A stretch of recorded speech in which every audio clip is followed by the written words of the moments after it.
السلام علیکم، welcome to my channel learning with Zargul. آج ہم بات کریں گے فیوچر انڈیفینیٹ ٹینس کے بارے میں۔ امید ہے کہ آپ نے پچھلے ٹینسز کو اچھے طریقے سے دیکھا ہوگا۔ آج میں آپ کو بتاتی چلوں فیوچر انڈیفینیٹ کے بارے میں۔ بالکل سیم فارمولہ کی مدد سے ہم کریں گے تو آپ کے لیے بہت آسان ہوگا۔ فقرے کے آخر میں گا، گی، گے آئیں گے۔ یہ آئیڈینٹی ہے جس سے ہمیں پتہ چلے گا کہ جو فقرہ ہے وہ فیوچر انڈیفینیٹ کے بارے میں ہے۔ میں کام کروں گا، میں خط لکھوں گا، میں لاہور جاؤں گا etc۔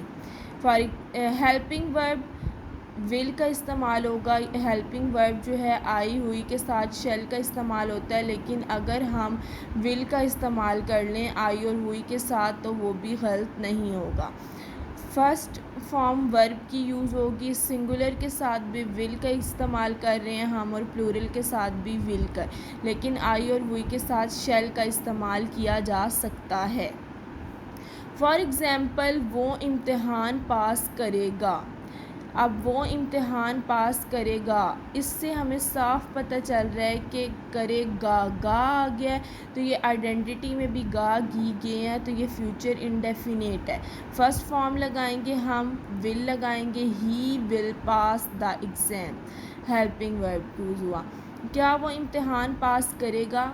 اب یہاں پہ ہیلپنگ ورب ہمیشہ آپ نے یاد رکھنا ہے کہ ہیلپنگ ورب جو ہے وہ انٹروگیٹ میں یہاں پہلے آ جائے گا، اور جو ہمارے پاس یوز ہوئی ہے ہم نے جو یوز کیا ہے، جیسے ہم نے اگر وہ یوز کیا، آئی کیا ہے فقرے کے لحاظ سے، اگر علی امتحان پاس کرے گا تو یہاں پہ علی ہوتا تو وہ ادھر آ جاتا ہے، ٹھیک ہے۔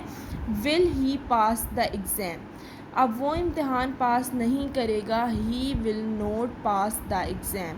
اس طرح آپ نے یاد رکھنے ہیں اور بہت ساری ایگزامپلز آپ اس طرح کر سکتے ہیں۔ میں کام کروں گا، میں خط لکھوں گا، علی اسکول جائے گا۔ اس طرح آپ بہت سارے گا، گی، گے والے ایگزامپلز لیں اور آپ اپنے فیوچر انڈیفینیٹ ٹینس کے اسی فارمولہ کو سامنے رکھتے ہوئے کریں تو انشاءاللہ بہت آسان ہوگا۔